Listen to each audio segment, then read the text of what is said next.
অবশেষে দীর্ঘ আন্দোলনের পর দাবি পূরণ। দীর্ঘদিনের দাবি ছিল ইসলামপুর আলীনগর এলাকায় রেল লাইনের ওপর ওভারব্রিজের। অবশেষে সেই দাবি পূরণ হওয়ায় খুশি ইসলামপুর সহ বিহারের বাসিন্দারা। এলাকার কাউন্সিলর সহ সাধারণ মানুষ বলছেন, দীর্ঘদিন ধরে এই ফ্লাইওভারের দাবি ছিল এবং আজ সার্ভের কাজ শুরু হয় রেলের পক্ষ থেকে। এলাকার লোক যথেষ্ট খুশি। তারা বলছেন, এই রেলগেট থাকার জন্য দীর্ঘদিন ধরে সমস্যায় ভুগতে হতো। পার্শ্ববর্তী রাজ্য বিহার ও বাংলার সংযোগকারী এই রেলগেট দীর্ঘক্ষণ দাঁড়িয়ে থাকতে হতো রেলগেট বন্ধ হলেই, যার ফলে তাদের অসুবিধার সম্মুখীন হতে হতো। রেলওয়ে কর্তৃপক্ষ আজ ওই এলাকায় মাপামাপির অর্থাৎ সার্ভের কাজ শুরু হওয়ায় তারা আশার আলো দেখছেন যে এবার ফ্লাইওভারের কাজ শুরু হবে এবং তাদের এই যন্ত্রণা থেকে মুক্তি পাবেন। এলাকাবাসী বলছেন, তারা দীর্ঘদিন ধরে আন্দোলন করে এসেছেন। তারা একাধিক দপ্তরে জানিয়েছেন, তবে গত কিছুদিন আগে প্রধানমন্ত্রীর দপ্তর থেকে তাদের কাছে ফোন এসেছিল বলে জানান তারা। বিহার আর বাংলার যে দীর্ঘ বছর থেকে একটা যে সমস্যা ছিল রেলগেট নিয়ে, রেলগেট এলসি 277-এ মিনিটের মধ্যে এখানে হাজার হাজার মানুষের উভয় পক্ষে জাম হয়ে যেত। গাড়ি থেকে শুরু করে, অ্যাম্বুলেন্স থেকে শুরু করে, ফায়ার সার্ভিস থেকে শুরু করে, ছাত্র থেকে শুরু করে, ইভেন কি সিরিয়াস পেশেন্টগুলো বিশেষ করে এখানে অসুবিধার মধ্যে ভোগ করত। এই আন্দোলন আমরা 2022-এর মধ্যেও আমরা করেছিলাম, স্টেশনে ডেপুটেশন দিয়েছিলাম, কিন্তু কোনো জবাব পাইনি। তারপরে এবার আমরা 2 ঘন্টা ধর্নার মাধ্যম দিয়ে এই বাংলা বিহারের সাধারণ মানুষের স্বার্থে আমরা ডেপুটেশন দিয়েছিলাম, 2 ঘন্টা ধর্নাও দিয়েছিলাম। এই কপিটা 9 তারিখে আমরা পিএমও অফিস পর্যন্তও পাঠিয়েছিলাম। খুবই ভালো লাগছে, পিএম অফিস থেকে আমাদেরকে 28 তারিখে জবাব আসছে। ওই জবাবের সঙ্গে সঙ্গে আজকে দেখতেছি এখানে ফ্লাইওভার ব্রিজের জন্য ইন্সপেকশন কাজ চলছে, এখানে মাপজোকের কাজ চলছে। এটা এখন বলতেই পারি বিহার বাংলার যে দীর্ঘদিনের যেটা সমস্যা ছিল, আজকে উমিদের কিরণ যাকে বলা হয় জেগে উঠেছে। আমরা আশাবাদী যে এটা কাজ শীঘ্রই হবে, খুব তাড়াতাড়ি হবে। আর যখন এটা কমপ্লিট হয়ে যাবে তখন আমাদের সংগঠন থেকে এবং বাংলা বিহারের সাধারণ মানুষের পক্ষ থেকে আমরা ধন্যবাদ জানাবো। देखिए, रहमान भाई ऑलरेडी बता चुके हैं कि इस रेलवे गेट से रिलेटेड क्या क्या समस्या था, क्या क्या प्रॉब्लम था, लोगों को कितना दिक्कत होता था। ये सारा हम लोग जो धरना दिए थे उसमें भी बात कर चुके हैं। हम लोग को उसके बाद बात करना है कि वो जो धरना दिए थे उसके बाद क्या रिजल्ट आया। तो आपको बताता चलूँ कि जो धरना दिए थे उसके 1 हफ्ते के अंदर वो पीएमओ ऑफिस, जो प्राइम मिनिस्टर ऑफिस होता है, वहाँ से रिसीविंग हुआ। उसके बाद इनको, चूँकि ये सेक्रेटरी है रहमान भाई, इनके पास पीएमओ ऑफिस से कॉल आता है, सारा प्रोसेस बताया जाता है और ये भी कहा जाता है कि आप लोगों का काम जल्दी, सर्वे का काम और जो एस्टीमेट बनेगा उसका काम जल्दी शुरू होगा। तो आज हम लोग जो आए थे यहाँ पता चला कि सर्वे करने आया है। यहाँ जो ओवरब्रिज होगा उसी से रिलेटेड सर्वे हो रहा है आज, और बहुत जल्दी इसका एस्टीमेट भी बन जाएगा। तो ये बहुत खुशी की बात है और लोगों को भी इस चीज़ का बहुत कम उम्मीद था, लेकिन क्योंकि जो सर्वे हो रहा है और जो हमारे पास एक डॉक्यूमेंट आया है, रिसीविंग है, उसमें क्लियरली मेंशन बनेगा, तो उस चीज़ से रिलेटेड काम हो रहा है। कैसा लग रहा है? नहीं, बहुत अच्छा लग रहा है।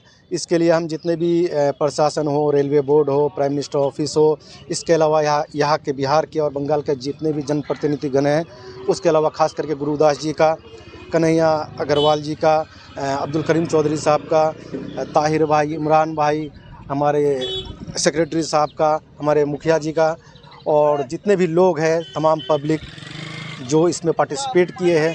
बहुत लोग आगे नहीं आए हैं कि मशगूलियत की वजह से उनका কি বলবেন? আমরা দীর্ঘদিন 2 বছর ধরে আমরা আন্দোলন করে যাচ্ছি। এর আগেও আমরা আন্দোলন করেছিলাম, তো সে সময় আমরা কোনো সাড়া পেলাম না। তারপর আমরা তৃতীয়বার আবার আমরা এখানকার বিহার বাঙ্গাল লাগোয়া সবাইকে নিয়ে আমরা 2 ঘন্টা ধর্ণা প্রদর্শন করছিলাম। তার আগে আমরা পোস্ট অফিস থেকে, পিএমও অফিস থেকে শুরু করে, চিফ মিনিস্টার থেকে শুরু করে, রেলওয়ের বিভাগ থেকে শুরু করে সমস্ত অধিকারীগুলোকে আমরা এখান থেকে পোস্ট করেছিলাম, স্পিড পোস্ট। আমাদের লোকাল উত্তর দিনাজপুর ডিএম থেকে শুরু করে সবাই করেছিলাম।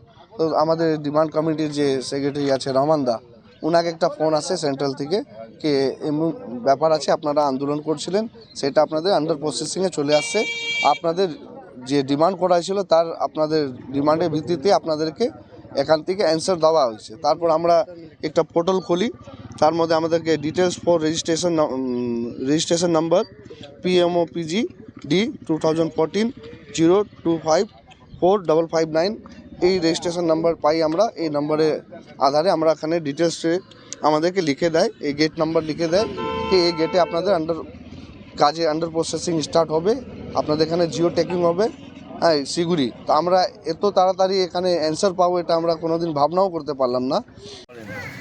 আনন্দের কথা, আনন্দের বাতাবরণ তৈরি হয়েছে, কারণ ইসলামপুর আমাদের বেঙ্গলের এলাকা, সঙ্গে পার্শ্ববর্তী বিহার স্টেট এর একমাত্র আজকের দিনে সবথেকে বেশি চলাচলকারী রাস্তায় সংযোগকারী রাস্তা হচ্ছে আলীনগর থেকে, যেটা বিহারে connected, station road Alinagar Bihar connected.